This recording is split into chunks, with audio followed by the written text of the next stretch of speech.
나으리, 밭 5마지기를 주시겠다고 분명히 약속하지 않으셨습니까? 서기의 억울하지만 떨리는 목소리가 강찬판댁 넓은 마당에 울려 퍼지고 있었습니다. 10년을 뼈 빠지게 일하며 한결같이 버틴 건 그 약속 때문이었죠.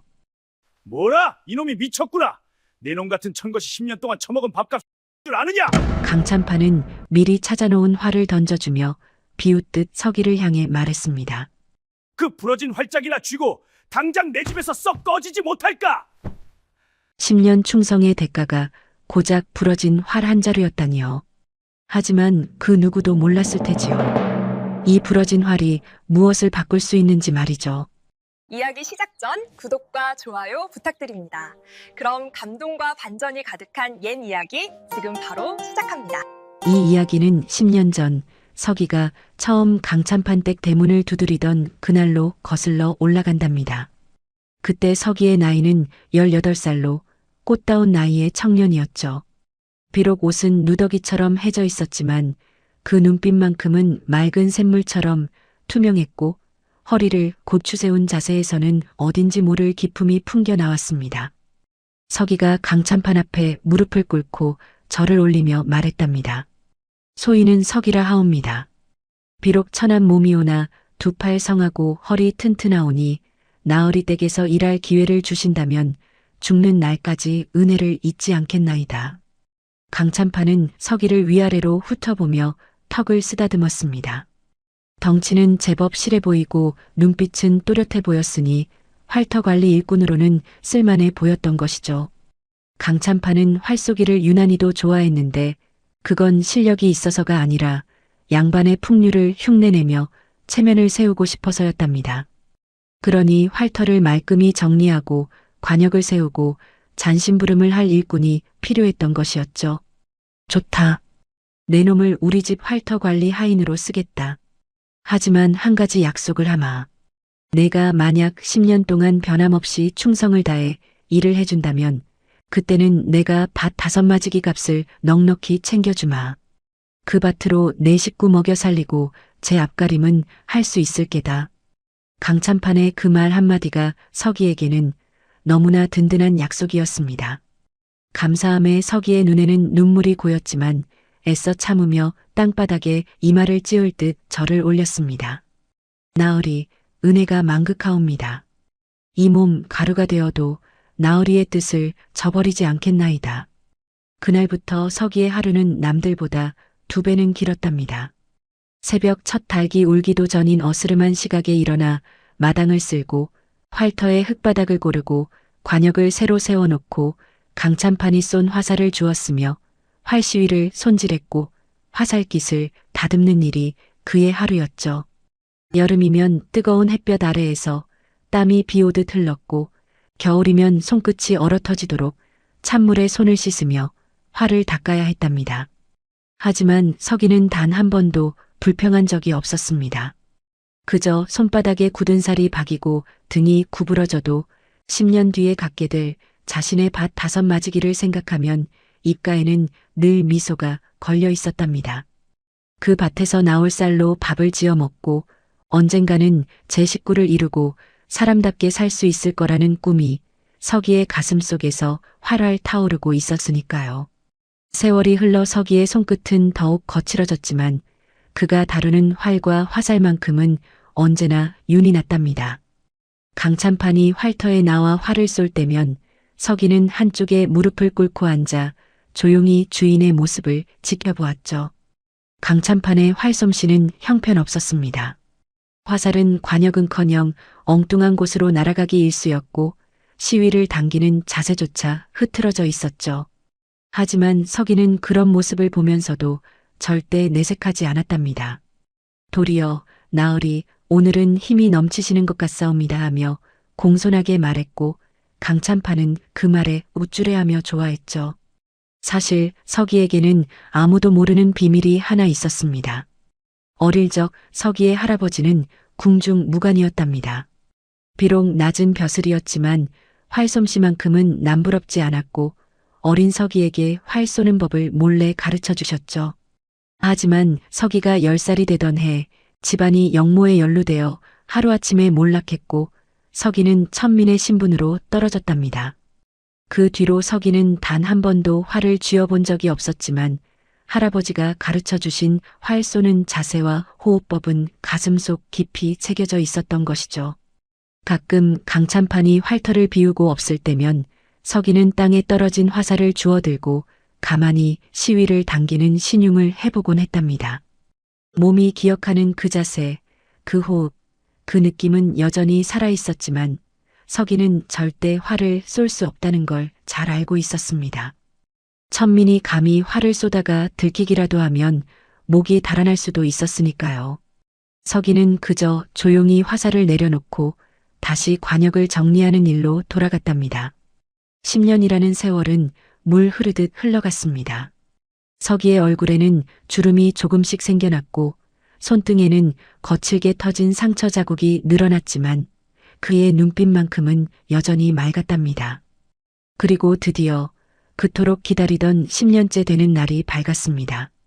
그날 아침 서기는 시냇가에서 몸을 깨끗이 씻고 몇 번이나 기운 누더기 옷이지만 나름대로 단정하게 매무새를 가다듬었습니다. 가슴속에는 이제 곧 받게 될 밭 5마지기에 대한 설렘이 북받쳐 올라 숨이 가빠질 정도였죠. 서기는 강찬판의 사랑채로 향하며 마음속으로 되뇌었답니다. 이제 나도 내 땅을 가지게 되는구나. 밭을 일구고 곡식을 거두고 사람답게 살 수 있겠구나. 강찬판의 사랑채 앞에 도착한 서기는 조심스럽게 마당에 무릎을 꿇고 목소리를 높여 아뢰었습니다. 나으리 소인 서기옵니다. 나으리께서 약속하신 10년의 세월이 오늘로 다 차옵니다. 서기의 목소리는 설렘으로 가볍게 떨리고 있었죠. 하지만 사랑채 안에서 들려온 강찬판의 목소리는 차갑기 그지없었답니다. 들어오너라. 서기가 사랑채 문을 열고 들어서자 강찬판은 대청마루에 거만하게 앉아 곰방대를 입에 물고 있었습니다. 그 옆에는 두꺼운 장부 뭉치가 놓여 있었고 강찬판의 눈빛은 얼음장처럼 차갑고 비열하기 짝이 없었죠. 서기의 가슴속에서는 불길한 예감이 스멀스멀 피어올랐지만 그는 애써 그 생각을 떨쳐내고 공손하게 절을 올렸답니다. 나으리 약속하신 10년이 오늘로 다 찼사옵니다. 밭 5마지기. 그 순간 강찬판은 대답 대신 옆에 있던 두꺼운 장부 뭉치를 서기의 얼굴 앞에 냅다 집어 던졌답니다. 파바박 소리를 내며 장부가 바닥에 떨어지고 그 안에서 먼지가 피어올랐죠. 서기 내 이놈, 내 놈이 지난 10년간 우리 집에서 축낸 것이 얼마인 줄 아느냐? 벼락 같은 호통에 서기는 눈이 휘둥그레졌답니다. 강찬판은 씩씩거리며 장부를 거칠게 넘기기 시작했죠. 내 놈이 깨먹은 빗자루가 12개여, 잃어버린 화살이 23대다. 거기다 관역 천을 2번이나 갈아야 했고 활시위는 또 얼마나 헤어 먹었느냐. 무엇보다 내 놈의 그 무식한 덩치를 채우려 들어간 밥값이 몇 가마인 줄이나 아느냐. 서기는 귀를 의심했답니다. 10년 동안 잠도 제대로 못 자고 뼈 빠지게 일한 대가가 고작 깨진 빗자루 값과 밥값으로 계산되고 있었으니까요. 서기의 입술이 파르르 떨렸지만 그는 애써 목소리를 가다듬으며 말했습니다.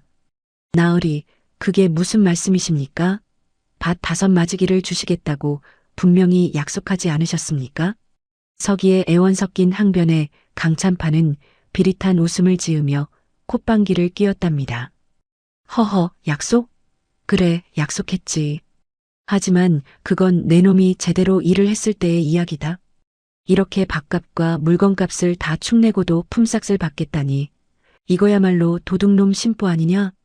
강찬판은 그렇게 말하며 손가락으로 마당 구석을 가리켰답니다. 서기가 고개를 돌려보니 거기에는 창고 구석에서 막 끌어낸 듯 먼지와 거미줄이 덕지덕지 붙은 낡은 활한 자루가 놓여 있었죠. 활대는 갈라진 틈이 여러 군데 보였고 시위는 끊어져 축 늘어져 있었으며 누런 때가 잔뜩 묻어서 누가 봐도 쓸모없는 고물이었답니다. 내 놈의 그동안 노고를 생각해서 특별히 저 활을 내 품삯으로 주마. 저건 우리 집안 선조께서 쓰시던 활이라 옛날에는 은 30냥은 좋게 나갔다더라. 내 놈 같은 천거 품삯치고는 과분하지 않으냐? 강찬판의 선언은 서기의 심장에 대못을 박는 소리였답니다. 마을 사람들은 담 너머로 그 광경을 지켜보며 수군거렸죠. 저런 천하의 독종 같은 사람이 어디 있나?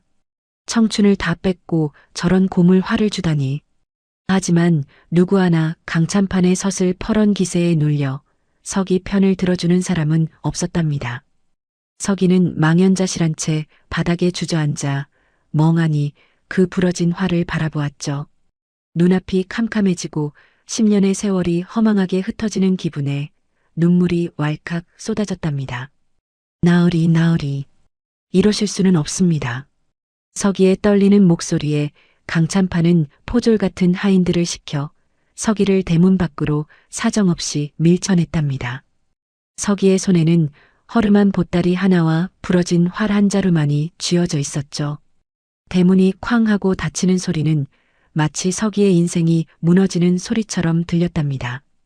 서기는 활을 품에 안은 채 길가에 서서 한참을 울었습니다. 자신의 청춘이 그 뜨거웠던 10년의 땀방울이 고작 부러진 활 한 자루로 돌아왔다는 사실이 도저히 믿기지 않았던 것이죠.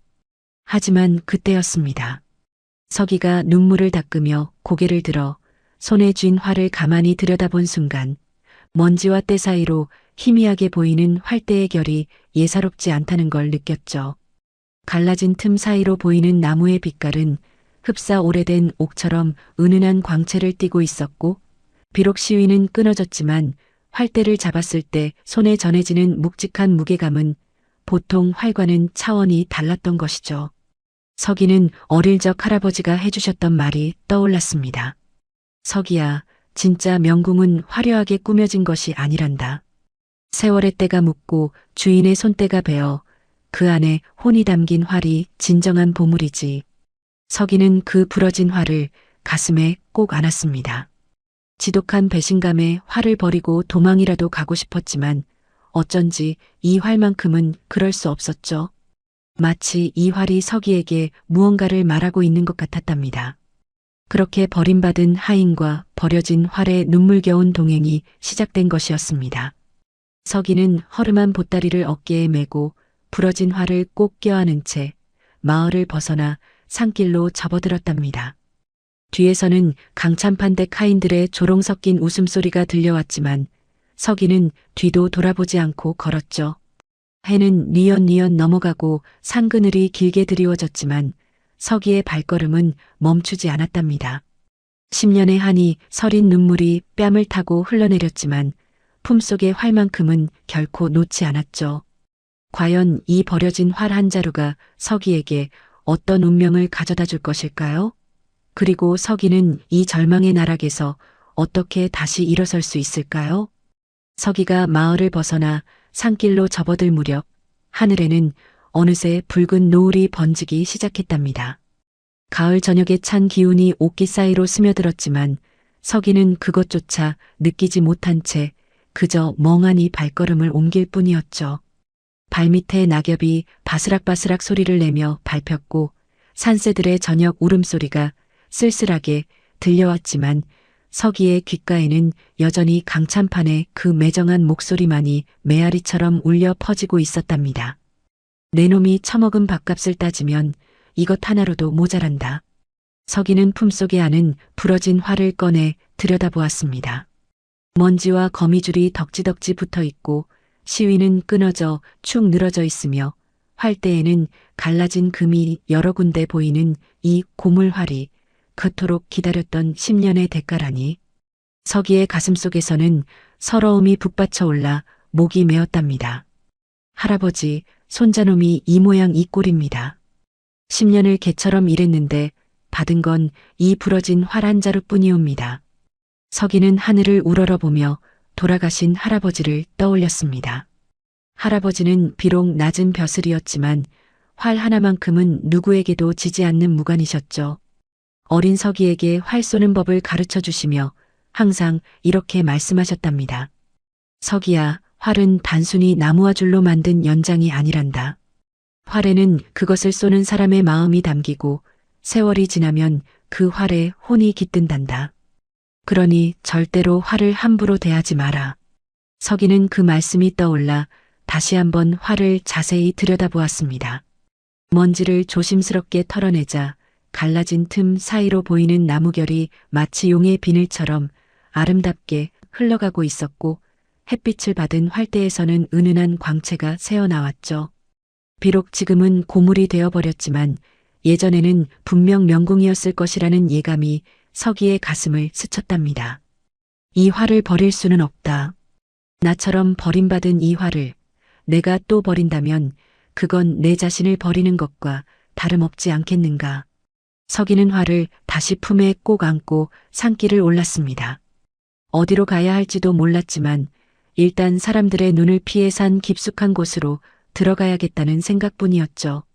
한참을 걷다 보니 산기슭에 오래전부터 버려진 듯한 작은 오두막 하나가 눈에 들어왔답니다.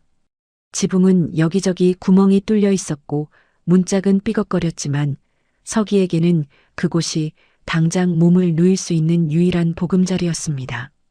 서기가 오두막을 향해 발걸음을 옮기는데 갑자기 앞쪽 산길 옆에서 신음소리가 들려왔답니다.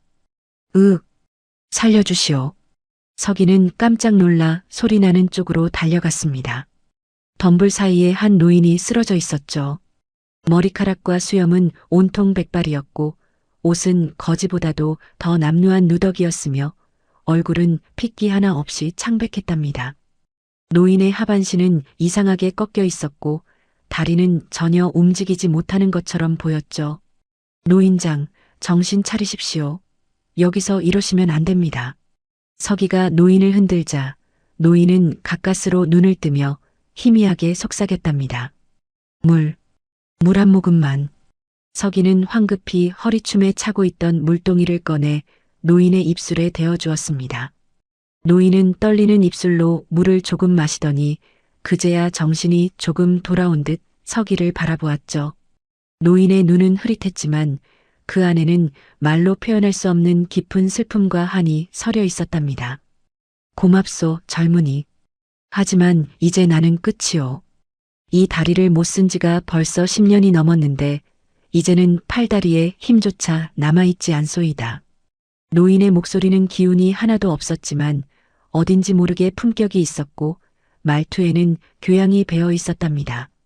서기는 노인을 가만히 들여다보며 생각했죠. 이 노인은 분명 예전에는 보통 사람이 아니었을 것이라고. 노인장, 제가 저기 오두막으로 모시겠습니다. 여기 이대로 계시다가는 얼어 돌아가시고 마실 것입니다. 서기는 노인을 조심스럽게 업었습니다. 노인의 몸은 뼈만 앙상하게 남아 깃털처럼 가벼웠지만 그 가벼운 무게 속에는 한평생의 사연이 담겨 있는 것만 같았죠. 서기는 노인을 업고 오두막으로 향했답니다. 자신도 버림받아 갈 곳 없는 처지였지만 이 노인을 이대로 두고 갈 수는 없었던 것이었죠. 오두막에 도착한 서기는 노인을 조심스럽게 방바닥에 눕혔습니다.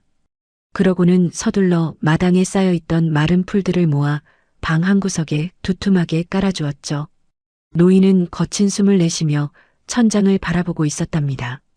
젊은이, 나 같은 폐물을 왜 구해주었소? 나는 이미 쓸모없는 사람이요. 다리를 못 쓰니 걸을 수도 없고 팔에 힘이 없으니 밥벌이도 못하는 그저 버려진 목숨일 뿐이요. 노인의 목소리에는 깊은 체념이 묻어 있었답니다. 서기는 노인의 말을 듣고 품속에서 부러진 활을 꺼내 보였습니다. 노인장, 저는 오늘 10년을 일하고 이 부러진 활 한 자루를 품삯으로 받았습니다. 사람들은 이것을 고물이라 하고 저를 바보라 비웃었지요. 하지만 저는 이 활을 버릴 수 없었습니다. 쓸모없다고 버려진 것들끼리 서로 의지하며 살아가면 안 되겠습니까? 서기의 말에 노인은 놀란 듯 고개를 들어 서기의 얼굴을 뚫어지게 바라보았습니다. 그러고는 서기가 손에 든 활을 보는 순간 노인의 눈빛이 번쩍 빛나더니 입술이 파르르 떨리기 시작했죠. 그 활을 내게 보여줄 수 있겠소? 노인의 목소리가 갑자기 떨리며 간절해졌답니다. 서기는 고개를 끄덕이며 활을 노인에게 건네주었죠. 노인은 떨리는 손으로 활을 받아들고 천천히 먼지를 털어냈습니다. 그리고 활대를 조심스럽게 쓰다듬으며 입술을 깨물었답니다. 이건 분명. 노인의 손가락이 활대의 밑둥을 후쳤고 갈라진 틈 사이에 희미하게 새겨진 글자를 발견했습니다. 세월에 마모되어 거의 보이지 않았지만 노인의 손끝은 그 글자의 획을 정확히 따라가고 있었죠. 천룡신궁. 맞소. 이건 강씨 가문 선조가 임진왜란 때 외적을 무찌르며 쓰셨다던 바로 그 신궁이요. 노인의 목소리가 떨렸고 눈에서는 눈물이 주르륵 흘러내렸답니다. 서기는 깜짝 놀라 노인을 바라보았죠. 노인장, 이 활을 아십니까? 노인은 고개를 끄덕이며 활을 가슴에 꼭 안았습니다. 아는 정도가 아니요. 나는 40년 전 궁중에서 활 쏘는 일을 하던 무관이었소. 그때 전국의 명궁들이 모여 큰 대회가 열렸는데 강씨 가문의 어른께서 바로 이 활을 가지고 오셨지요. 이 활로 백보박 버들잎을 3번 연속 맞추시는 걸 내 두 눈으로 똑똑히 봤소이다. 노인은 활을 어루만지며 감회에 젖은 목소리로 계속 말했답니다. 이 활은 단순한 활이 아니오. 300년 전 명나라에서 건너온 명장이 귀한 오동나무와 뽕나무를 섞어 만들었다는 전설의 활이지요. 활대에는 용의 기운이 깃들어 있어 쏘는 사람의 마음이 바르면 화살이 백발백중한다는 신궁이었소. 서기는 입을 벌린 채 노인의 말을 듣고 있었습니다. 자신이 품삯으로 받은 것이 단순한 고물활이 아니라 전설 속의 신궁이었다니 믿기지 않았던 것이죠. 하지만 노인장, 보시다시피 이 활은 시위가 끊어지고 활대도 갈라져 있습니다. 이제는 쓸 수 없는 고물 아닙니까? 서기의 말에 노인은 고개를 저었습니다. 아니요, 젊은이. 진정한 신궁은 절대 죽지 않소. 비록 지금은 상처투성이지만 이 활대 안에는 여전히 용의 기운이 살아 숨쉬고 있소. 정성을 다해 돌본다면 이 활은 반드시 다시 태어날 것이오. 노인의 눈빛이 살아났고 목소리에는 힘이 실렸답니다. 서기는 그 눈빛을 보며 가슴이 두근거렸죠. 마치 자신에게 희망의 불씨가 다시 타오르는 것만 같았습니다. 노인장, 정말 이 활을 되살릴 수 있습니까? 서기의 간절한 물음에 노인은 고개를 끄덕였습니다. 물론이요. 하지만 쉬운 일이 아니요. 특별한 나무진과 명주실이 필요하고 무엇보다 이 활을 사랑하는 마음이 있어야 하지요. 그 순간 서기의 뇌리에 할아버지의 말씀이 떠올랐습니다. 활에는 그것을 쓰는 사람의 마음이 담긴다. 서기는 무릎을 꿇고 노인 앞에 절을 올렸답니다. 노인장, 소인은 서기라 하옵니다. 부디 이 활을 되살리는 법을 가르쳐 주십시오. 제가 무엇이든 하겠습니다. 서기의 간절함에 노인은 깊은 한숨을 내쉬었습니다. 그러고는 천천히 입을 열었죠. 좋소. 하지만 그 전에 내 이야기를 들어주겠소? 나는 문달이라 하오. 40년 전 궁중 최고의 명궁으로 불렸지만 영모 누명을 쓰고 쫓겨나 유랑하다 10년 전 산길에서 낙상하여 하반신을 못 쓰게 되었소이다. 문달 노인의 목소리는 떨렸고 눈에는 40년 묵은 한이 서려 있었답니다. 나는 평생 활만 쏘며 살았소. 하지만 세상은 내게 역적이라는 낙인을 찍었고 내 평생의 기술도 명예도 모두 빼앗아갔지요. 그래서 나는 다시는 활을 쥐지 않겠다고 맹세했소. 하지만 문달 노인은 천룡신궁을 어루만지며 말을 이었습니다. 하지만 오늘 이 활을 다시 보니 그리고 젊은이의 그 맑은 눈빛을 보니 문득 생각이 들었소.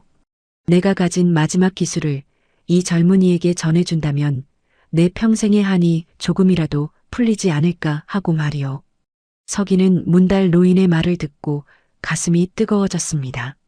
자신도 버림받았고 노인도 버림받았으며 이 활도 버림받았지만 이제 새 존재가 만나 새로운 시작을 할 수 있다는 희망이 보였던 것이죠. 노인장, 아니 스승님, 이 은혜 평생 잊지 않겠습니다.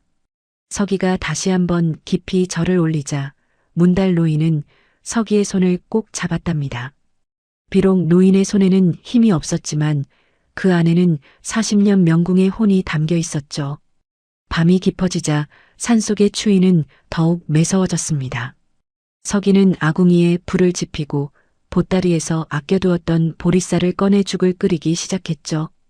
구수한 죽 냄새가 오두막을 가득 채우자 문달 노인의 얼굴에도 조금씩 생기가 돌기 시작했답니다. 젊은이, 자네는 어째서 그토록 정성스럽게 나를 돌봐주는가? 문달 노인의 물음에 서기는 죽을 저으며 대답했습니다. 노인장도 말씀하셨지 않습니까? 버림받은 것들끼리 서로 의지하며 살아가야 한다고요. 저도 10년을 일하고 버림받았고 노인장도 영모 누명을 쓰고 버림받으셨으며 이 활도 고물이라 버림받았습니다.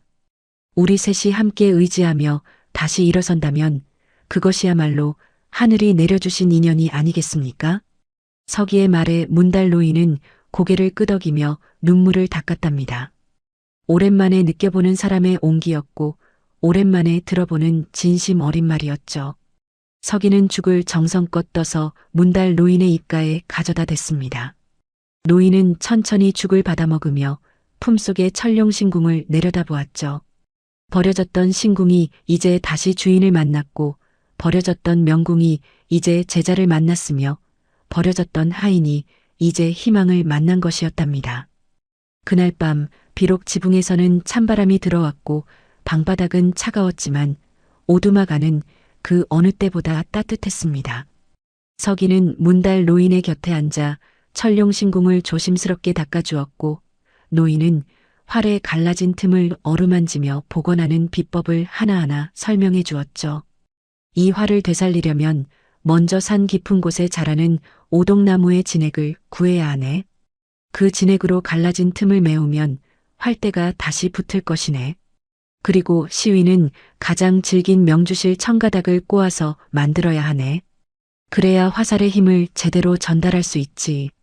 문달 노인의 설명을 듣는 서기의 눈빛은 반짝였고 가슴속에는 새로운 목표가 생겼답니다. 10년의 배신으로 무너졌던 희망이 이 부러진 활과 쓰러진 노인을 만나 다시 살아나고 있었던 것이죠. 버림받은 새 존재의 눈물겨운 동행이 그렇게 시작되고 있었습니다. 세상이 모두 등을 돌렸지만 이제 서로에게는 단 하나뿐인 버팀목이 생긴 것이었죠. 다음 날 새벽 서기는 문달 노인이 일러준 대로 산 깊은 곳으로 향했답니다. 노인의 말에 따르면 천룡신궁의 갈라진 틈을 메우려면 100년 묵은 오동나무의 진액이 필요하다고 했죠. 하지만 그런 오동나무는 아무 곳에서나 구할 수 있는 게 아니었습니다. 사람의 발길이 닿지 않는 깊은 산속, 그것도 물이 맑고 햇빛이 잘 드는 곳에서만 자란다고 했으니까요. 서기는 허리에 작은 칼 하나와 대나무 통을 차고 산을 올랐답니다. 가을산은 단풍으로 물들어 있었지만 서기의 눈에는 그런 풍경이 들어올 여유가 없었죠. 오직 오동나무를 찾겠다는 일념으로 험한 산길을 헤쳐나갔습니다. 가시덤불이 옷을 찢고 얼굴을 긁어도 개의치 않았고 발목을 삐끗해도 이를 악물고 걸었죠. 할아버지, 제게 힘을 주십시오. 이 활을 꼭 되살려서 세상 사람들에게 보여주고 싶습니다. 서기는 중얼거리며 산을 올랐답니다. 하루가 지나고 이틀이 지나도 오동나무는 보이지 않았습니다. 서기는 산속에서 나무뿌리와 산나물로 연명하며 계속 산을 헤맸죠. 그렇게 사흘째 되는 날 아침 서기는 깊은 계곡 옆에서 마침내 그것을 발견했답니다. 우뚝 솟은 절벽 아래 맑은 물이 흐르는 계곡가의 한 그루의 오동나무가 서 있었습니다. 나무의 둥치는 어른 두 아름은 좋게 될 만큼 굵었고 나뭇가지는 하늘을 향해 뻗어 있었으며 나무 껍질에서는 은은한 향기가 풍겨 나왔죠. 서기는 나무 앞에 무릎을 꿇고 절을 올렸답니다. 나무님, 부디 용서하십시오. 소인이 부러진 활을 되살리고자 하오니 당신의 진액을 조금만 나눠주십시오. 서기는 조심스럽게 칼로 나무 껍질에 작은 구멍을 냈습니다. 그러자 나무 안쪽에서 투명하면서도 끈적한 진액이 천천히 흘러나왔죠. 서기는 대나무 통을 대고 한 방울 한 방울 정성스럽게 받았답니다. 진액은 햇빛을 받아 호박처럼 영롱하게 빛났고 코를 찌르는 게 아니라 은은하게 퍼지는 향이 마치 신령한 약초 같았죠. 고맙습니다. 고맙습니다. 서기는 연신 나무에 절을 올리며 진액을 받았습니다. 하루 종일 기다려 겨우 대나무 통 반쯤 채울 수 있었지만 서기는 그것으로도 감사했죠. 그날 밤 서기는 오동나무 아래에서 잠을 청했답니다. 꿈속에서 할아버지가 나타나 서기의 머리를 쓰다듬으며 말씀하셨죠. 서기야, 잘하고 있구나. 정성을 다하면 하늘도 감동한단다. 사흘 만에 오두막으로 돌아온 서기의 모습은 말이 아니었답니다. 옷은 찢어져 누더기가 되었고 얼굴과 팔에는 가시에 긁힌 상처가 가득했으며 발은 부르트고 피가 배어 있었죠. 하지만 서기의 손에 쥐어진 대나무 통 안에는 귀한 오동나무 진액이 가득 담겨 있었답니다. 스승님, 가져왔습니다. 서기가 문달 노인 앞에 무릎을 꿇고 대나무 통을 내밀자 노인은 떨리는 손으로 통을 받아들었습니다. 뚜껑을 열어보니 투명하면서도 금빛이 도는 진액이 영롱하게 빛나고 있었죠. 이것이 정말 100년 묵은 오동나무 진액이구나. 젊은이, 자네는 대단한 일을 해냈네. 보통 사람 같으면 사흘 안에 이것을 구하기란 불가능한 일이었는데 문달 노인의 목소리에는 감탄이 묻어 있었답니다. 서기는 피곤했지만 노인의 칭찬에 얼굴이 환해졌죠. 이제 뭘 해야 합니까, 스승님? 노인은 철룡신궁을 조심스럽게 들어 갈라진 틈을 가리켰습니다. 이 진액을 갈라진 틈에 조금씩 발라야 하네. 하지만 그냥 바르면 안 되네. 먼저 활대를 따뜻하게 데워 나무의 숨구멍을 열어야 하고 그 다음에 진액을 바르고 명주 천으로 단단히 감아도름 동안 말려야 하지. 서기는 노인의 말을 한마디도 놓치지 않으려고 귀를 쫑긋 세웠답니다. 노인은 계속해서 자세히 설명했죠. 그리고 명주실을 구해야 하네. 활시위를 새로 만들려면 가장 질긴 명주실 청가닥이 필요하네. 그걸 구하려면 마을의 무명 잡는 집에 가서 얻어와야 할 것이네. 서기는 고개를 끄덕였습니다. 그날부터 서기의 하루는 더욱 바빠졌답니다. 낮에는 산에서 약초를 캐고 나무를 해다가 팔아 돈을 모았고 그 돈으로 조금씩 명주실을 사 모았죠. 마을 사람들은 서기를 보며 수군거렸습니다. 저 친구 강찬판 댁에서 쫓겨났다더니 이제 산속에서 거지 생활을 하나 보네. 그래도 부지런하긴 하더라고. 매일같이 산에 올라갔다 내려오더니. 하지만 서기는 사람들의 말에 신경 쓰지 않았답니다. 오직 철룡신궁을 되살리는 일에만 집중했죠. 저녁이 되면 오두막으로 돌아와 문달 노인과 함께 활을 손질했습니다. 먼저 서기는 아궁이에 불을 지펴 활대를 은근하게 데웠습니다. 너무 뜨거우면 나무가 타버리고 너무 미지근하면 효과가 없으니 손으로 만졌을 때 따뜻하면서도 뜨겁지 않은 정도로 맞춰야 했죠. 서기는 손바닥을 활대에 대고 온도를 확인하며 조금씩 조절했답니다. 좋아, 이제 됐네. 자, 이제 오동나무 진액을 바르게. 문달 노인의 지시에 따라 서기는 깨끗한 천에 진액을 조금 묻혀 갈라진 틈에 조심스럽게 발랐습니다. 진액은 활대의 틈 속으로 스며들며 나무를 촉촉하게 적셨고 은은한 향기가 퍼져나왔죠. 서기는 숨도 제대로 쉬지 못한 채 한 땀 한 땀 정성을 다해 진액을 발랐답니다. 스승님, 이 활이 정말 다시 살아날까요? 서기의 조심스러운 물음에 문달 노인은 고개를 끄덕였습니다. 물론이네. 자네의 그 정성을 보게. 활은 단순한 나무가 아니라네. 활에는 그것을 다루는 사람의 마음이 담기는 법이지. 자네가 이토록 정성을 다한다면 철룡신궁은 반드시 다시 깨어날 것이네. 노인의 말에 서기는 가슴이 뜨거워졌답니다. 진액을 다 바른 후 서기는 귀하게 모아둔 명주천으로 활대를 단단히 감았죠. 그리고 오두막의 그늘진 곳에 조심스럽게 걸어두었습니다. 그렇게 보름이 지났습니다. 서기는 매일 아침 일어나면 제일 먼저 활의 상태를 확인했답니다. 처음 며칠은 변화가 없었지만 일주일쯤 지나자 신기한 일이 벌어지기 시작했죠. 갈라진 틈이 조금씩 좁아지고 있었던 것입니다. 마치 살아있는 생명체가 스스로 상처를 치유하듯 활대가 다시 붓기 시작한 것이었답니다. 스승님 보십시오. 틈이 좁아지고 있습니다. 서기의 외침에 문달 노인도 눈을 반짝이며 활을 살펴보았습니다. 그래, 천룡신궁이 깨어나고 있구나. 이제 조금만 더 기다리면 될 것이네. 보름이 지나 명주천을 풀어냈을 때 서기와 문달 노인은 입을 다물지 못했답니다. 갈라진 틈은 거의 다 아물었고 활대는 원래의 매끄러운 모습을 되찾고 있었죠. 오동나무 진액이 나무 속 깊이 스며들어 활대 전체가 호박처럼 은은한 광택을 띠고 있었답니다. 이제 시위를 새로 달아야 하네. 문달 노인의 말에 서기는 그동안 모아둔 명주실 청가닥을 꺼냈습니다. 노인은 서기에게 명주실을 꼬는 법을 가르쳐 주었죠. 명주실을 3가닥씩 잡아서 꼬고 그렇게 만든 것을 다시 3가닥씩 꼬아야 하네. 그래야 화살의 힘을 견딜 수 있지. 서기는 며칠 밤을 새워가며 명주실을 꼬았답니다. 손가락 끝이 부르트고 눈이 침침해도 멈추지 않았죠. 마침내 완성된 활시위는 마치 용의 힘줄처럼 질기고 단단했답니다. 활시위를 활대에 거는 순간 신기한 일이 벌어졌습니다. 활대가 저절로 부드럽게 휘어지며 시위를 받아들이는 것이 아니겠습니까? 마치 오랜만에 주인을 만난 짐승이 기뻐하는 것처럼 활 전체에서 웅웅거리는 소리가 났답니다. 스승님, 이게 대체... 서기가 놀라서 말하자 문달 노인은 눈물을 닦으며 말했습니다. 천룡신궁이 완전히 깨어난 것이네. 이제 이 활은 다시 화살을 쏠 수 있게 된 것이야. 서기는 활을 2손으로 받쳐들었습니다. 활은 묵직하면서도 손에 착 감기는 느낌이 들었고 시위를 살짝 당겨보니 팽팽하면서도 탄력이 살아있었죠.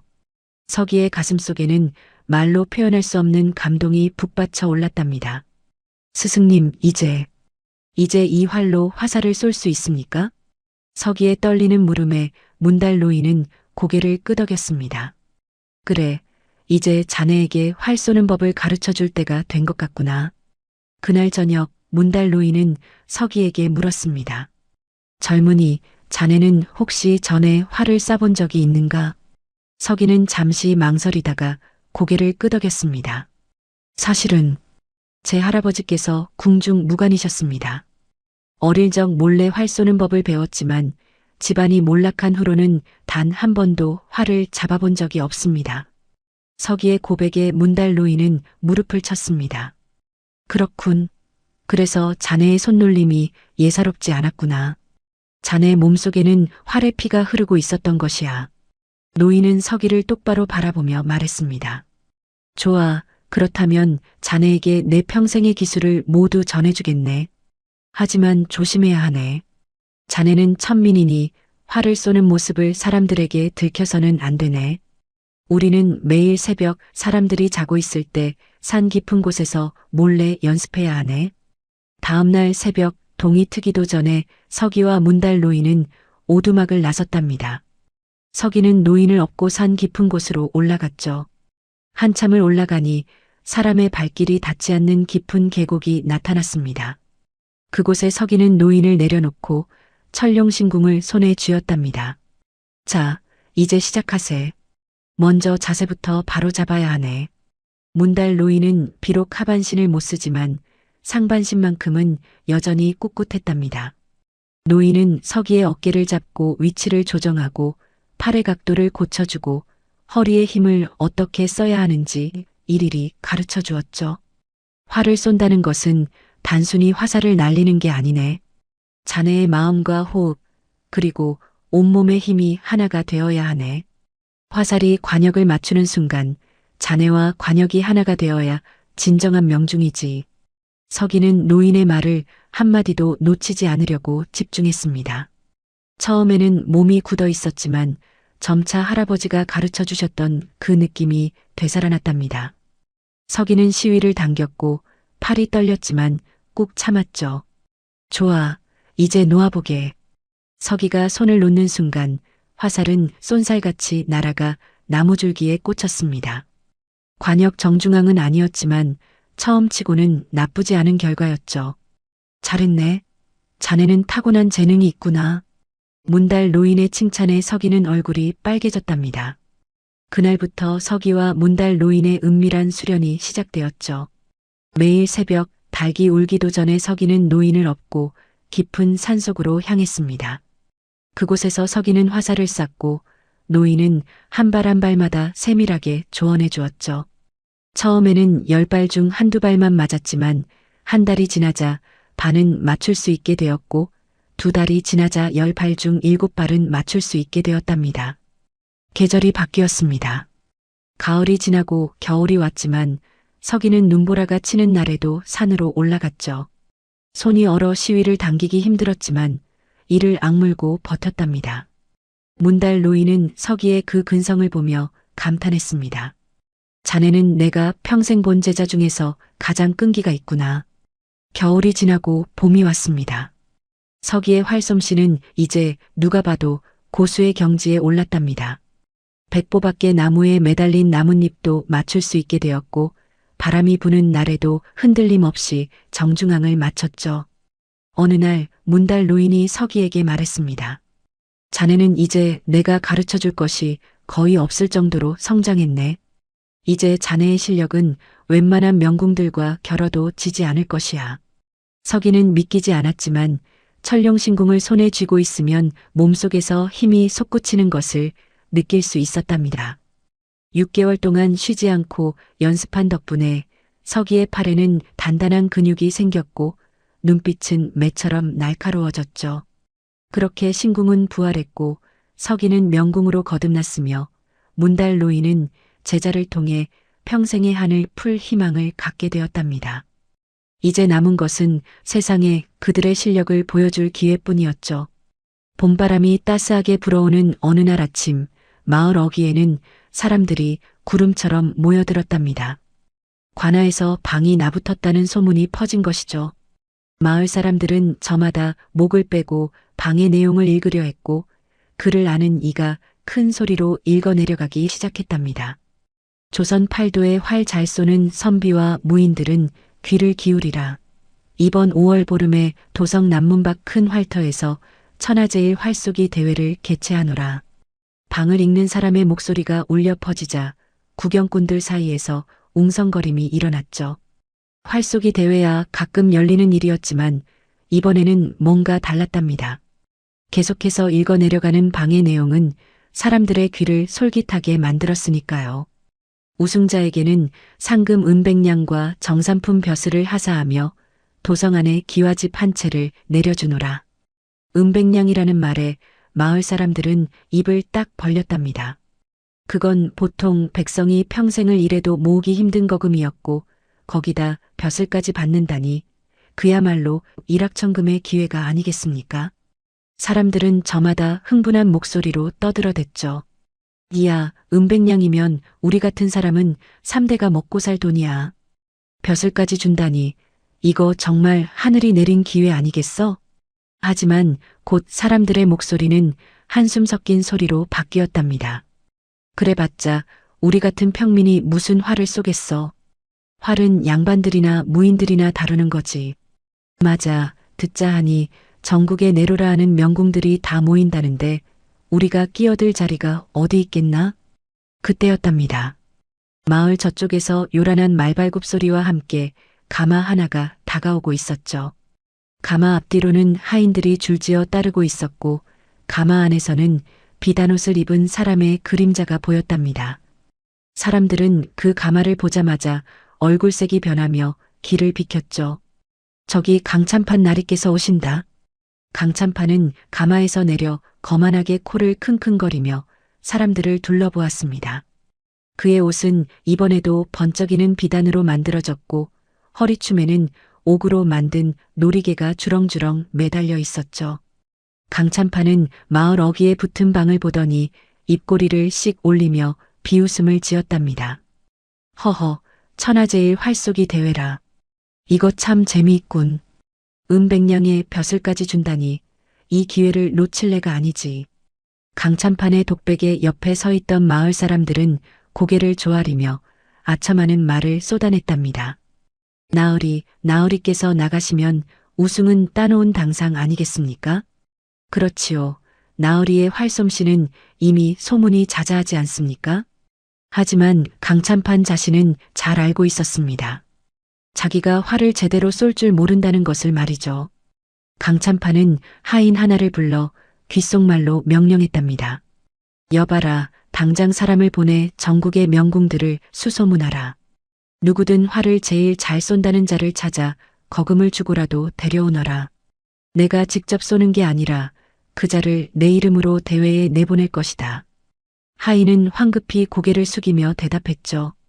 분부대로 하겠나이다, 나으리. 강찬판의 계략은 간단했답니다. 돈으로 명궁을 사서 자기 이름으로 대회에 출전시키고 우승하면 상금과 벼슬을 모두 차지하겠다는 것이었죠. 양반의 체면도 지키고 돈도 벌 수 있으니 그야말로 일석이조가 아니겠습니까? 며칠 후 강찬판의 하인들이 외지에서 한 사내를 데리고 왔답니다. 그 사내의 이름은 이명궁이라 했는데 키는 훤칠하고 어깨는 넓었으며 눈빛은 매처럼 날카로웠죠. 이명궁은 전국을 떠돌며 활쏘기로 돈을 벌어온 직업 명궁이었답니다.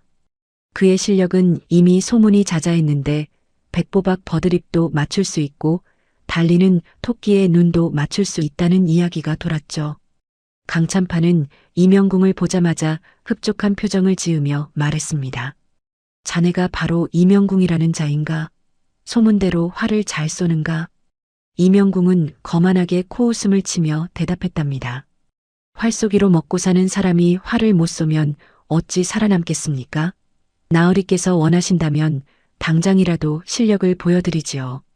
강찬판은 이명궁을 활터로 데려가 활을 쏘게 했습니다. 이명궁은 활을 들더니 눈 하나 깜짝하지 않고 시위를 당겼고 화살은 바람을 가르며 나라가 백보박 관역 정중앙을 정확히 꿰뚫었답니다. 한 발도 아니고 10발을 연속으로 쏘았는데 모두 정중앙에 박혔죠. 훌륭하다. 이 정도면 대회에서 우승은 따놓은 당상이로구나. 강찬판은 손뼉을 치며 기뻐했습니다. 그리고는 이명궁에게 은 50냥을 먼저 건네며 말했죠. 자네가 대회에서 우승하면 상금 은 100냥 중에서 절반인 50냥을 더 주겠네. 나머지는 내가 가지고 벼슬도 내 이름으로 받겠네. 어떤가? 거래가 괜찮지 않은가? 이명궁은 은 50냥을 받아들며 비웃었답니다. 좋습니다. 어차피 벼슬 같은 건 저에게 필요 없으니 돈만 주시면 되지요. 그렇게 강찬판과 이명궁의 비열한 거래가 성사되었답니다. 강찬판은 마을 사람들을 불러 모아 큰 소리로 자랑하기 시작했죠. 들으시오, 여러분. 이번 천하제일 활쏘기 대회에서 우승은 바로 이 몸이 차지할 것이오. 내가 외지에서 스승을 모셔와 특별히 수련을 받았으니 이제 내 실력은 천하무적이라오. 마을 사람들은 강찬판의 허풍을 알면서도 겉으로는 박수를 치며 추켜 세웠답니다. 역시 나으리십니다. 우승하시면 큰 잔치를 벌여주시겠지요? 나으리의 활솜씨는 조선 팔도의 둘째가라면 서러울 것입니다. 하지만 속으로는 모두 알고 있었죠. 강찬판이 돈으로 명궁을 사서 대리로 내보낼 거라는 것을 말입니다. 그래도 아무도 입 밖으로 내지는 못했답니다. 강찬판의 권세가 무서웠으니까요. 바로 그때 마을 끝자락 산속 오두막에서는 서기와 문달 노인이 방에 적힌 내용을 듣고 있었답니다. 마을에 나무를 팔러 갔다가 돌아온 서기가 대회 소식을 전했을 때 문달 노인의 눈빛이 번쩍 빛났죠. 천하제일 활쏘기 대회라. 젊은이, 이건 하늘이 우리에게 준 기회일세. 서기는 고개를 가로저으며 걱정스러운 목소리로 말했습니다. 스승님, 하지만 저는 천민입니다. 감히 제가 양반과 무인들이 모이는 대회에 나갈 수 있겠습니까? 문달 노인은 서기의 어깨를 꽉 붙잡으며 말했답니다. 젊은이, 방을 다시 생각해보게. 거기에는 조선 팔도에 활 잘 쏘는 선비와 무인들이라고 했네. 하지만 천민은 안 된다는 말은 없었지 않은가? 윤사또는 공정한 분이라 들었네. 신분에 상관없이 실력만으로 겨루게 할 것일세. 서기는 여전히 망설였답니다. 천민이 감히 활을 쏜다는 것 자체가 목숨을 거는 일이었으니까요. 하지만 문달 노인은 계속해서 서기를 설득했죠. 젊은이, 자네는 10년을 성실히 일하고도 배신당했네. 그 강찬판이라는 자가 자네의 청춘을 빼앗고 고물활 하나만 던져줬지 않은가. 이제 그 활로 세상에 자네의 실력을 보여주고 당당하게 상금과 벼슬을 받아야 하지 않겠는가. 노인의 말에 서기의 가슴속에서는 무언가가 뜨겁게 타오르기 시작했답니다. 그래, 맞는 말이었죠. 강찬판은 자신을 개처럼 부려먹고 버렸지만 이제 자신에게는 천룡신궁이 있고 문달 노인의 가르침이 있으며 6개월간 갈고 닦은 실력이 있지 않습니까? 스승님, 알겠습니다. 제가 대회에 나가겠습니다. 그리고 반드시 우승해서 세상 사람들에게 보여주겠습니다. 버림받은 천민도 고물활도 모두 보물이 될 수 있다는 것을 말입니다. 서기의 눈빛이 달라졌습니다. 이제 그의 눈에는 두려움이 아니라 결연한 의지가 불타고 있었죠. 문달 노인은 흡족한 표정으로 고개를 끄덕이며 서기의 손을 꼭 잡았답니다. 잘 생각했네, 젊은이. 자네는 내 제자이자 천룡신궁의 진정한 주인이네. 가서 당당하게 실력을 보여주게나. 대회 접수일이 되었습니다. 서기는 문달 노인과 함께 도성으로 향했답니다. 서기는 노인을 업고 걸었고 허리춤에는 천룡신궁이 소중히 매달려 있었죠. 도성 남문 밖 큰 활터에는 벌써부터 수많은 사람들이 모여들고 있었답니다. 활터 한쪽에는 접수처가 마련되어 있었고 윤사또의 서기관이 앉아 출전자들의 이름을 받고 있었습니다. 이미 줄을 선 사람들은 모두 화려한 옷을 입은 양반이나 갑옷을 입은 무인들이었죠. 그들은 저마다 자신의 활을 자랑하며 큰 소리로 떠들어댔답니다. 내 활은 대대로 내려오는 가문의 보물이라네. 나는 군영에서 10년을 활을 쏜 무관이요. 이번 대회는 내가 우승할 것이요. 그때 서기가 문달 노인을 업고 접수처로 다가갔습니다. 서기의 옷은 누더기처럼 헤어져 있었고 맨발의 발에는 흙이 묻어 있었으며 등에 업힌 노인은 하반신을 못 쓰는 폐인이었죠. 서기가 줄 끝에 서자 사람들이 하나둘씩 고개를 돌려 그를 바라보기 시작했답니다. 저기 좀 보게, 저 거지 같은 놈이 뭐 하는 거야? 설마 저 꼴로 대회에 나오려는 건가? 하하. 사람들의 웃음소리가 접수처 주변을 가득 메웠습니다. 어떤 이는 손가락질을 하며 비웃었고 어떤 이는 코를 막으며 비켜서기까지 했죠. 서기는 얼굴이 빨개졌지만 꾹 참으며 고개를 숙였답니다. 드디어 서기의 차례가 되었습니다. 서기관은 서기를 위아래로 훑어보더니 인상을 찌푸리며 물었죠. 자네 대체 무슨 일로 여기 온 건가? 구경하러 온 거라면 저리 비키게. 서기는 떨리는 목소리로 대답했습니다. 소인은 대회에 출전하러 왔습니다. 서기관의 눈이 휘둥그레졌고 주변에서 듣고 있던 사람들이 배를 잡고 웃기 시작했답니다. 뭐라고? 저 거지가 대회에 나온다고? 아이고 배야. 이런 웃긴 일이 어디 있어. 서기관은 짜증스러운 표정으로 손을 내저으며 말했습니다. 이봐, 장난하는 건가? 자네 같은 천민이 감히 이런 대회에. 그때 옆에서 지켜보던 윤사또가 나직하지만 위험 있는 목소리로 끼어들었답니다. 서기관, 방에 신분을 제한한다는 말이 있었던가? 서기관은 깜짝 놀라 고개를 돌렸습니다. 윤사또는 청렴하고 공정한 것으로 유명한 관리였죠. 사또는 서기를 가만히 바라보며 물었답니다. 젊은이, 정말 대회에 나갈 생각인가? 서기는 윤사또를 똑바로 바라보며 고개를 끄덕였습니다. 그렇습니다, 나으리. 소인은 비록 천한 몸이오나 활 하나만큼은 자신이 있습니다. 윤사또는 서기의 눈빛을 보더니 고개를 끄덕였습니다. 그 눈에는 거짓이 없었고 오직 간절함만이 담겨 있었죠. 좋다. 이 대회는 신분이 아니라 실력으로 겨루는 것이다. 이름을 대게. 서기옵니다, 나으리. 서기라. 좋다. 접수를 받아주게. 윤사또의 명령에 서기관은 마지못해 서기의 이름을 장부에 적었답니다. 하지만 주변의 사람들은 여전히 서기를 비웃으며 수군거렸죠. 저 거지 같은 놈이 무슨 화를 쏘겠다고. 첫 경기에서 바로 탈락할 게 뻔해. 시간 낭비하지 말고 돌아가지. 서기는 그 모든 비웃음을 꾹 참으며 접수를 마쳤습니다. 문달 노인은 서기의 등에서 나직하게 속삭였죠. 잘했네, 젊은이. 이제 저들의 코를 납작하게 만들어줄 차례일세. 서기의 손은 천룡신궁을 꽉 쥐고 있었습니다. 활대에서는 은은한 기운이 느껴졌고 마치 활이 서기에게 말하는 것만 같았죠. 걱정 마라. 우리가 함께라면 무엇이든 해낼 수 있다. 대회장 저 멀리에서는 강찬판이 이명군과 함께 서 있었습니다. 강찬판은 서기를 보더니 눈을 의심하며 중얼거렸답니다. 저놈이 내가 쫓아낸 서기 아닌가? 저놈이 감히 대회에 나온다고?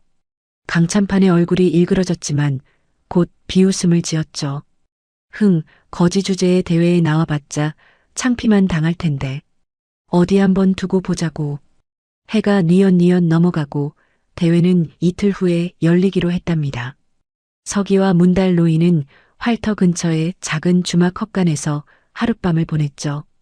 밤새도록 서기는 천룡신궁을 어루만지며 마음을 가다듬었고 문달 노인은 마지막 조언을 아끼지 않았답니다. 과연 서기는 수많은 명궁들 사이에서 살아남아 강찬판에게 복수할 수 있을까요? 그리고 천룡신궁은 다시 한번 그 진가를 발휘할 수 있을까요? 천하를 뒤흔들 대결의 막이 이제 곧 오르려 하고 있었답니다. 드디어 천하제일 활쏘기 대회 첫날 아침이 밝았답니다. 동이 트기도 전부터 도성 남문 밖 큰 활터에는 구름처럼 사람들이 모여들었죠. 각 고을에서 올라온 상인들은 떡과 술을 팔았고 아이들은 깃발을 흔들며 뛰어다녔으며 양반들은 멋진 옷을 차려입고 특별석에 자리를 잡았답니다. 활터 한가운데에는 5개의 관역이 일렬로 세워져 있었고 각 관역까지의 거리는 50보였습니다. 윤사또가 대회장 상석에 앉아 큰 소리로 규칙을 선포했답니다. 자, 조용히들 하시오.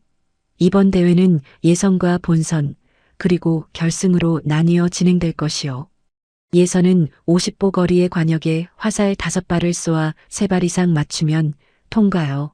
본선은 100보 거리에서 3발 중 2발을 맞춰야 하며 결승은 최종 2명이 100보 밖 버드립을 맞추는 것으로 승부를 가릴 것이오.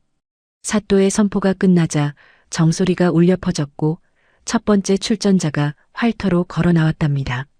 화려한 비단 도포를 입은 양반이었는데 그는 거만하게 활을 들어 보이며 주변 사람들에게 손을 흔들었죠.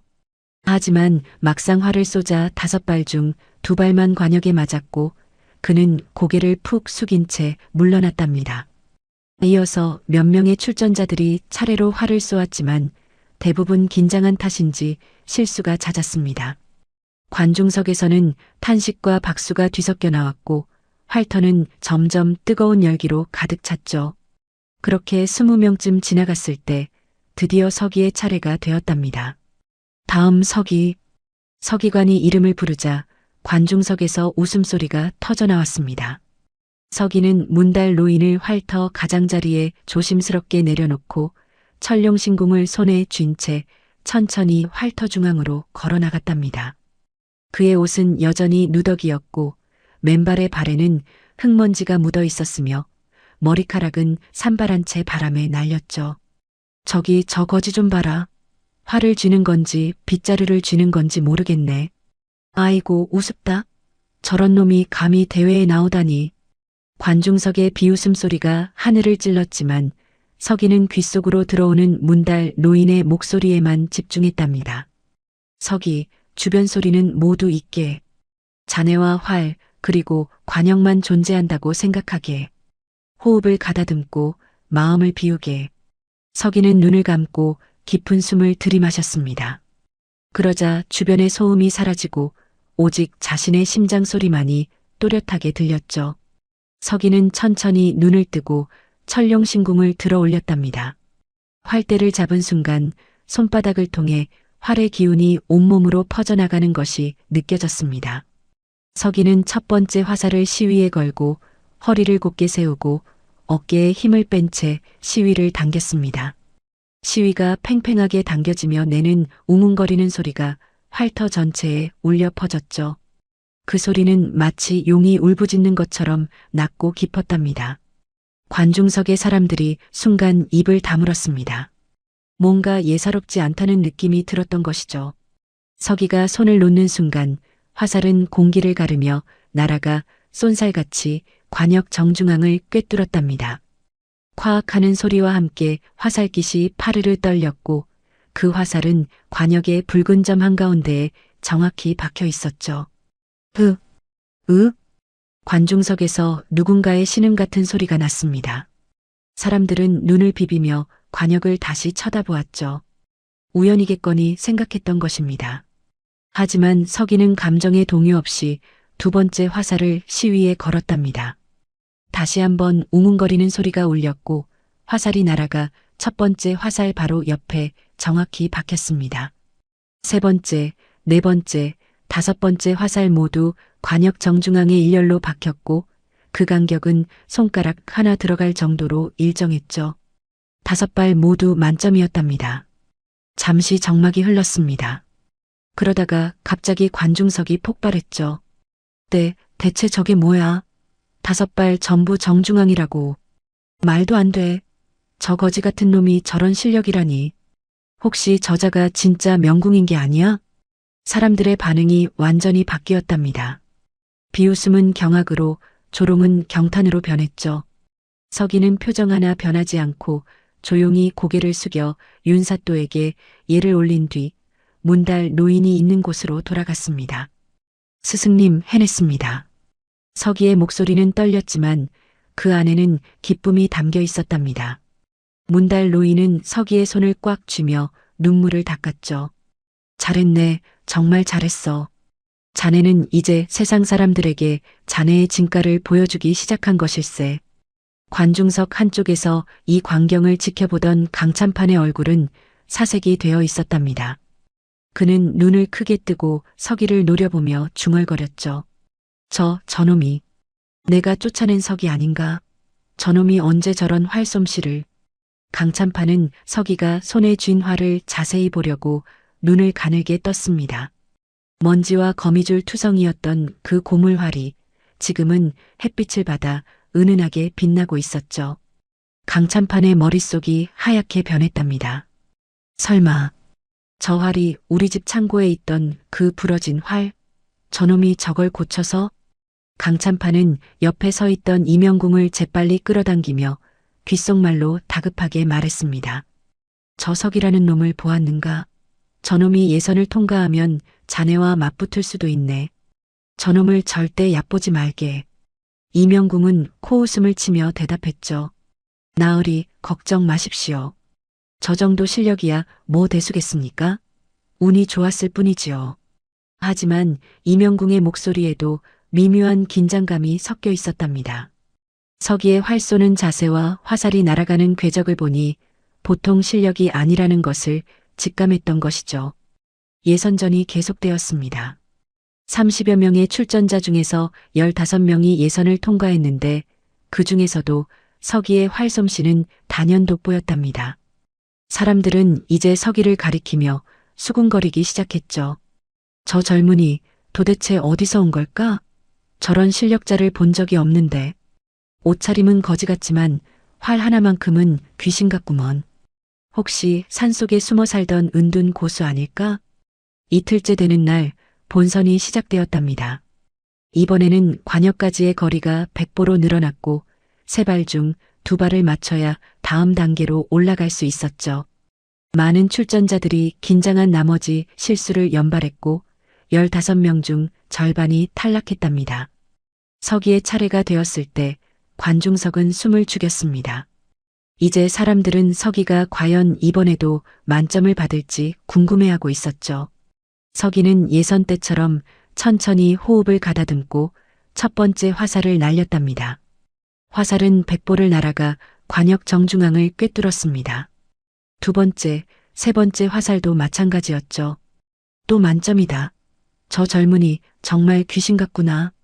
관중석이 다시 한번 들썩였답니다. 이제 사람들은 서기를 응원하기 시작했죠. 천민이라는 신분은 중요하지 않았습니다. 오직 그의 실력만이 사람들의 마음을 사로잡았던 것이죠. 본선을 통과한 사람은 단 6명이었습니다. 서기, 이명궁, 그리고 다른 4명의 무인들이었죠. 이제 내일이면 준결승과 결승이 열릴 예정이었답니다. 해가 지고 밤이 깊어갔습니다. 서기와 문달노인은 주막 헛간에서 내일을 준비하고 있었죠. 서기는 천룡신궁을 조심스럽게 닫고 있었고 문달노인은 마지막 조언을 아끼지 않았답니다. 내일이면 결승이네. 자네는 이미 충분히 잘하고 있네. 마음을 비우고 자네가 연습했던 대로만 하면 되네. 알겠습니다, 스승님. 꼭 우승해서 스승님의 은혜를 갚겠습니다.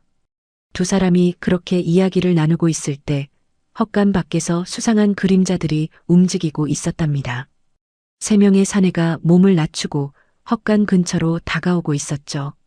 그들은 모두 얼굴을 천으로 가리고 있었고 손에는 작은 칼을 쥐고 있었답니다. 조용히 하라. 저 안에 석이라는 놈이 자고 있을 거다. 강찬판 나으리의 명령이다. 저놈의 활시위를 끊어버리거나 아예 활을 훔쳐오너라. 그 목소리는 강찬판 댁의 으뜸 하인이었습니다. 강찬판은 서기가 결승까지 올라올까봐 두려워하며 비열한 음모를 꾸민 것이었죠. 세 사내는 조심스럽게 헛간 문 쪽으로 다가갔답니다. 하지만 헛간 안에서는 서기와 문달 노인이 잠들지 않고 깨어 있었습니다. 문달 노인은 평생을 전장과 궁중에서 보낸 사람이었기에 밤에 몰래 다가오는 발소리를 놓칠 리 없었죠. 노인은 서기의 팔을 슬쩍 쳐서 신호를 보냈고 서기는 천룡신궁을 꽉 쥐며 문 쪽을 주시했답니다. 비거. 헛간 문이 조심스럽게 열렸고 달빛에 비친 3개의 그림자가 안으로 들어왔습니다. 맨 앞에 사내가 서기가 누워있을 자리를 향해 손을 뻗는 순간이었죠. 누구냐? 서기가 벌떡 일어서며 큰 소리로 외쳤답니다. 세 사내는 깜짝 놀라 뒤로 물러섰지만 이미 들켰다는 것을 알고 있었죠. 으뜸 하인이 악에 받쳐 소리쳤습니다. 이놈들 어차피 들켰으니 저놈의 활이라도 빼앗아 가자. 세 사내가 일제히 서기에게 달려들었답니다. 하지만 서기는 당황하지 않았습니다. 6개월간 산속에서 몸을 단련하며 힘도 길러졌고 반사신경도 보통 사람보다 훨씬 빨라져 있었죠. 서기는 천룡신궁의 활대로 첫 번째 사내의 손을 쳐냈고 발로 두 번째 사내의 배를 걷어찼답니다. 사내들이 비명을 지르며 바닥에 나뒹굴었죠. 으뜸 하인은 공포에 질려 뒤로 물러서며 소리쳤습니다. 이놈이 무공까지 익혔단 말인가. 서기는 천룡신궁을 가슴에 꼭 안으며 차갑게 말했답니다. 당장 물러가지 않으면 관아에 고발하겠다. 너희를 보낸 자가 누군지 나는 안다.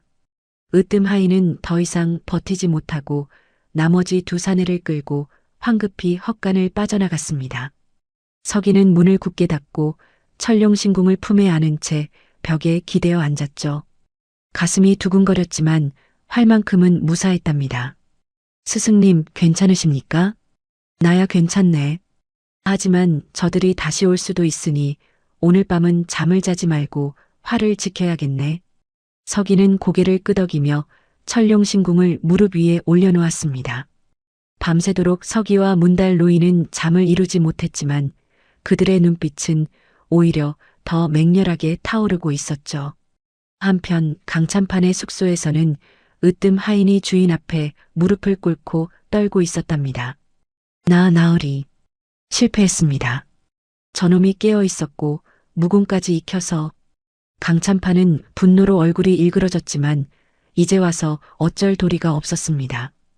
음모가 실패한 이상 이제 남은 것은 내일 결승에서 이명궁이 서기를 꺾는 것뿐이었죠. 이명궁, 듣고 있는가? 내일 결승에서 반드시 저놈을 이겨야 하네. 무슨 수를 써서라도 말이야. 이명궁은 비단 이불에 기대어 앉아 코웃음을 쳤습니다. 나으리, 걱정 마십시오.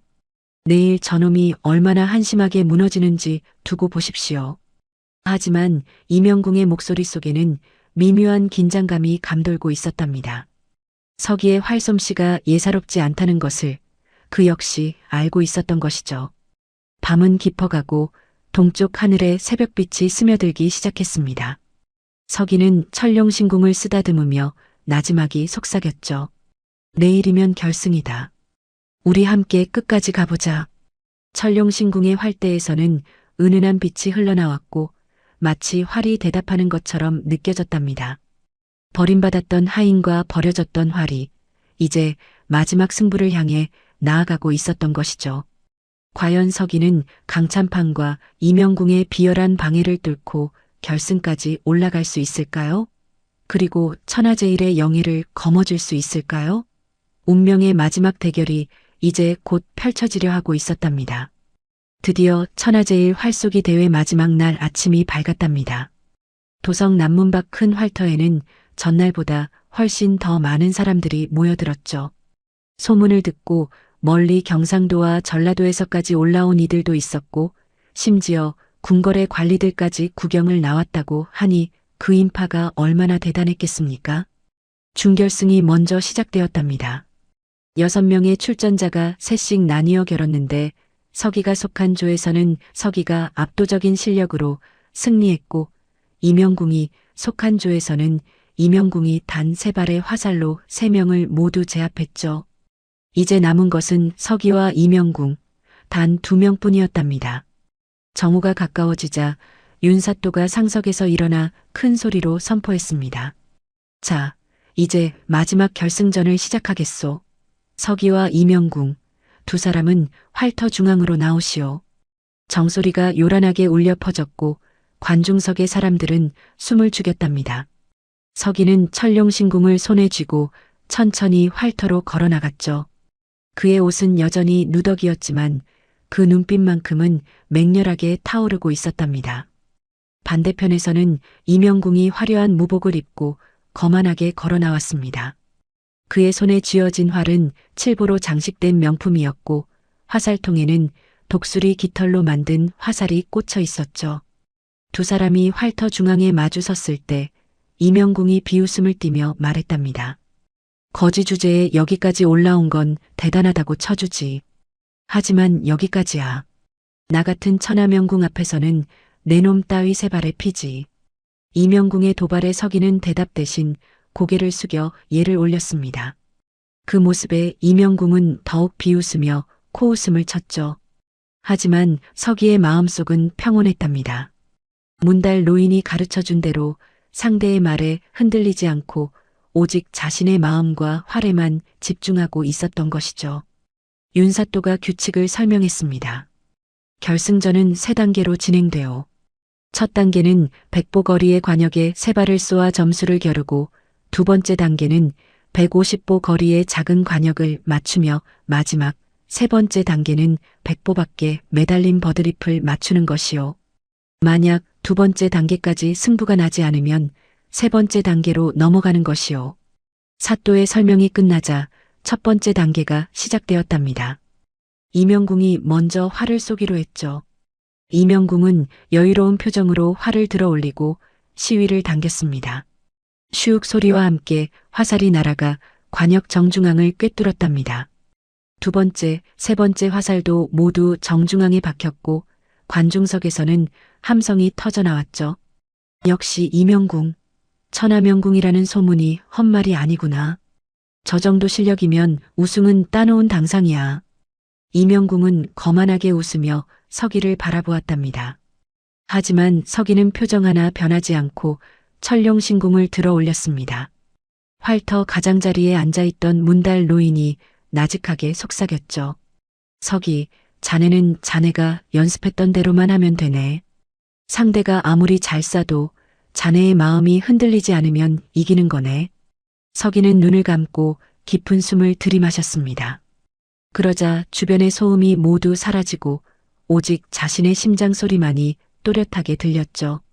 서기는 천천히 눈을 뜨고 첫 번째 화살을 시위에 걸었답니다.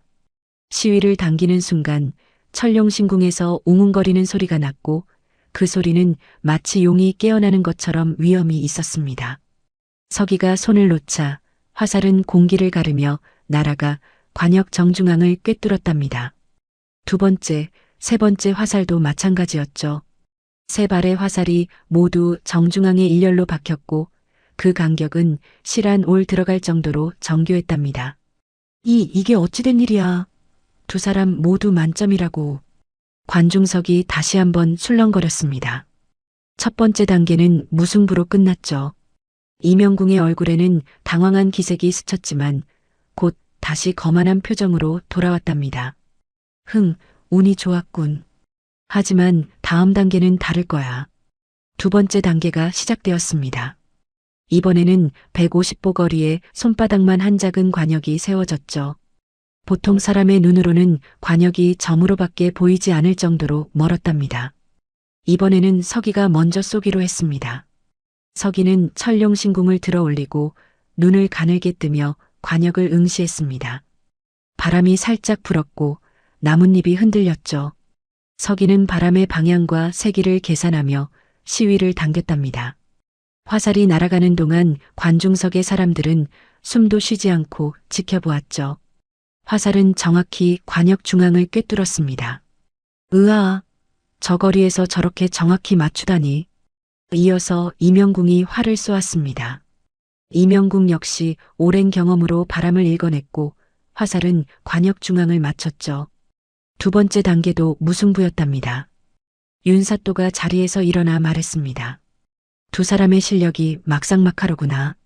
이제 마지막 세 번째 단계로 넘어가겠소. 100보밖에 버들가지를 매달아 놓을 것이니 그 가지에 달린 잎사귀를 맞추는 것이요. 단 한 발씩만 쏠 수 있소. 하인들이 100보 거리에 긴 장대를 세우고 그 끝에 버들가지를 매달았답니다.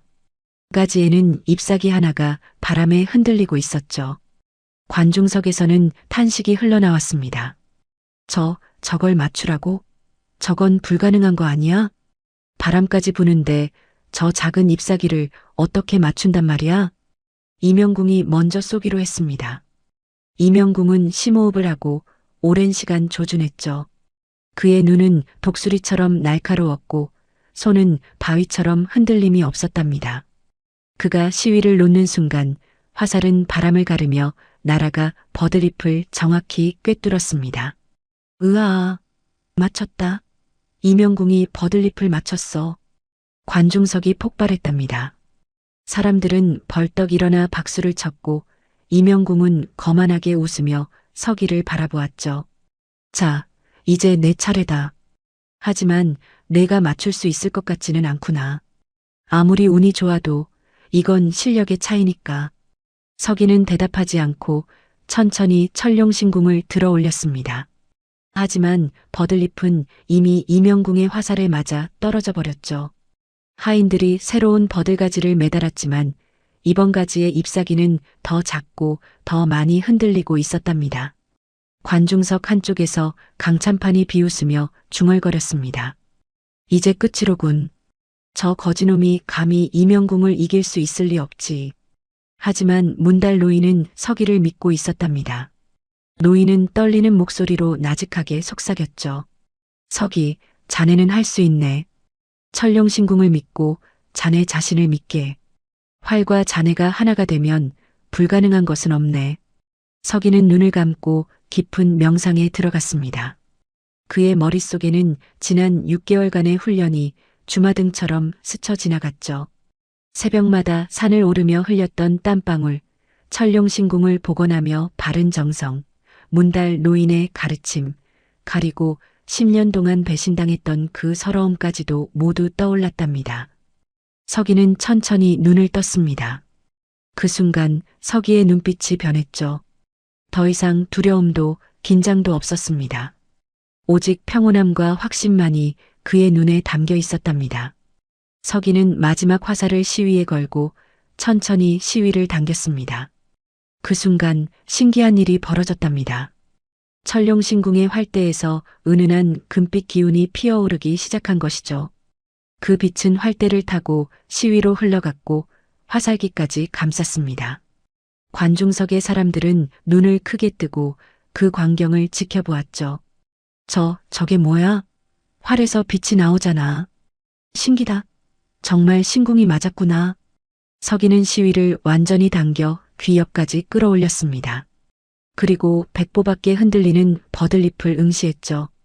바람이 불었고 잎사귀가 크게 흔들렸습니다. 하지만 서기는 바람이 멈추기를 기다렸답니다. 1초, 2초, 3초. 마침내 바람이 잠시 멈추는 순간이 왔고 서기는 손을 놓았습니다. 화살은 천룡신궁에서 금빛 기운을 뿜으며 날아갔습니다. 그 속도는 번개처럼 빨랐고 궤적은 일직선이었죠. 화살은 백보를 순식간에 날아가 버들잎을 향했답니다. 그런데 놀라운 일이 벌어졌습니다. 서기의 화살이 이명궁이 맞춘 버들잎 바로 옆에 있던 또 다른 잎사귀를 맞춘 것이 아니었습니다. 서기의 화살은 정확히 이명궁의 화살이 꿰뚫고 지나간 바로 그 잎사귀의 구멍으로 들어가 이명궁의 화살을 정확히 반으로 쪼개며 관통해버린 것이었죠. 쪼개진 화살 조각들이 공중에 흩날렸고 서기의 화살은 장대 너머로 날아가 버렸답니다. 활터 전체가 일순간 정적에 휩싸였습니다. 사람들은 방금 무슨 일이 벌어진 것인지 믿을 수가 없었죠. 그러다가 갑자기 관중석 한쪽에서 누군가가 외쳤습니다. 저건 전설 속에만 있다던 관전지술이야. 화살로 화살을 쪼개는 신기. 그 순간 활터 전체가 폭발했답니다. 사람들은 미친 듯이 환호하며 서기의 이름을 외쳤죠. 서기, 천하명궁 서기. 저건 사람의 기술이 아니야. 신의 기술이지. 윤사또는 자리에서 벌떡 일어나 눈을 크게 뜨고 있었습니다. 그 역시 평생 활을 다루며 살았지만 관전지술은 전설로만 들었을 뿐 실제로 본 적은 없었죠. 사또는 떨리는 목소리로 선포했답니다. 승자는 서기요. 정소리가 하늘을 찌를 듯 울려 퍼졌고 관중석의 환호는 멈출 줄 몰랐답니다. 서기는 천룡신궁을 가슴에 안고 문달 노인이 있는 곳으로 천천히 걸어갔습니다. 눈물이 볼을 타고 흘러내렸지만 그 눈물은 슬픔이 아니라 기쁨의 눈물이었죠. 스승님, 해냈습니다. 우리가 해냈습니다. 문달 노인은 서기의 손을 꽉 잡으며 목이 메었답니다. 잘했네, 정말 잘했네. 자네는 내 평생의 자랑일세. 한편 관중석 한쪽에서는 강찬판이 새파랗게 질린 얼굴로 주저앉아 있었습니다. 그는 이명궁에게 은 50냥을 미리 지불했고 우승 상금으로 은 100냥을 받아 절반을 주기로 약속했었죠. 하지만 이제 모든 것이 물거품이 되어버렸답니다. 거기다 자신이 벌였던 하인이 우승하는 꼴을 보게 되다니 그 수치심이란 이루 말할 수 없었죠. 이럴 수가. 내가 버린 놈이. 내가 던져준 고물활로. 강찬판은 몸을 떨며 그 자리에서 도망치듯 빠져나갔답니다. 주변 사람들은 강찬판을 손가락질하며 비웃었죠. 저 양반 서기를 10년 부려먹고 버린 강찬판 아니야? 맞아, 자업자득이지 뭐. 착한 사람 하나 배신했더니 저렇게 망신당하는구먼. 시상식이 시작되었습니다. 윤사또는 서기를 불러 상석으로 모셨고 서기는 문달 노인을 업고 함께 올라갔죠. 사또는 서기에게 은백냥이 든 괴짝과 정삼품 벼슬을 증명하는 교지를 내려주었답니다. 서기, 자네는 오늘 천하에 자네의 이름을 떨쳤소. 신분이 천하다 한들 그 실력과 인품만큼은 그 누구도 따라올 수 없소. 이제 자네는 정당하게 벼슬을 받은 무관이요. 서기는 깊이 절을 올리며 말했답니다. 나으리 감사하옵니다. 하지만 소인에게는 이 상금이 과부나옵니다. 이 은백냥 중 절반인 50냥은 제 스승님이신 이 노인장께 드리고 싶사옵니다. 노인장께서는 40년 전 억울한 누명을 쓰고 쫓겨나셨으나 진정한 명궁이시옵니다. 서기의 말에 사또는 문달 노인을 가만히 바라보았습니다. 노인의 얼굴을 자세히 보니 어디선가 본 듯한 느낌이 들었죠. 사또는 깜짝 놀라며 물었답니다. 혹시 40년 전 궁중 명궁이셨던 문달 어른이 아니십니까? 문달 노인은 눈물을 흘리며 고개를 끄덕였습니다. 그렇습니다. 나으리. 소인은 억울한 누명을 쓰고 쫓겨난 문달이옵니다. 윤사또는 자리에서 일어나 문달 노인에게 정중하게 절을 올렸답니다. 어른, 오랜 세월 고생이 많으셨습니다. 어른께서 영모와는 무관하셨다는 것이 10년 전 밝혀졌습니다. 하지만 어른의 행방을 찾지 못해 명예를 회복시켜 드리지 못했었습니다. 오늘 이렇게 만나게 되니 이 또한 하늘의 뜻이겠지요. 사또는 즉시 서기관에게 명했습니다. 문달 어른의 억울함을 푸는 상소문을 즉시 작성하라. 그리고 어른께도 정산품 벼슬을 회복시켜 드려야 하니 서둘러 조처하도록.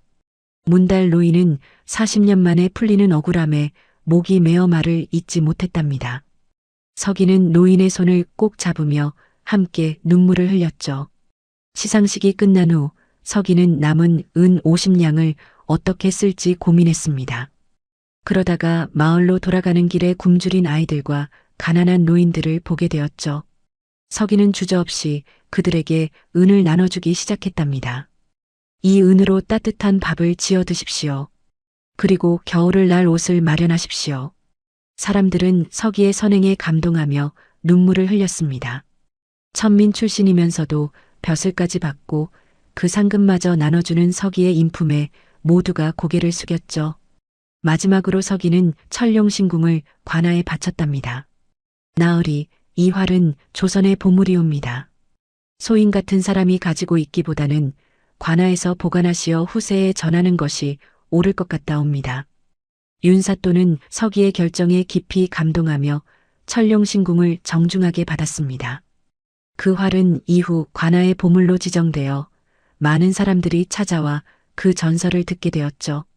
서기와 문달 노인은 도성 근처에 작은 집을 마련하고 함께 살기 시작했답니다. 서기는 정산품 벼슬을 받았지만 화려한 관직보다는 조용히 문달 노인을 모시며 활 쏘는 기술을 후대에 전하는 일을 택했죠. 세월이 흘러도 사람들은 이 이야기를 잊지 않았답니다. 10년을 성실히 일하고도 배신당한 천민이 버려진 고물활 하나로 천하를 제패했다는 전설을 말이죠. 그리고 정성과 의리가 얼마나 큰 힘을 가지는지 버려진 것도 사랑으로 보듬으면 보물이 될 수 있다는 교훈을 말이죠. 달빛 아래 작은 집에서는 서기가 문달 노인의 이야기를 듣는 소리가 들려왔답니다. 비록 천룡신궁은 관아에 있었지만 서기와 노인의 가슴 속에는 더욱 빛나는 활이 살아 숨쉬고 있었죠. 버림받은 이들이 서로를 보듬어 일구어낸 이 아름다운 승리는 별빛처럼 영원히 사람들의 가슴 속에 기억될 것이었답니다.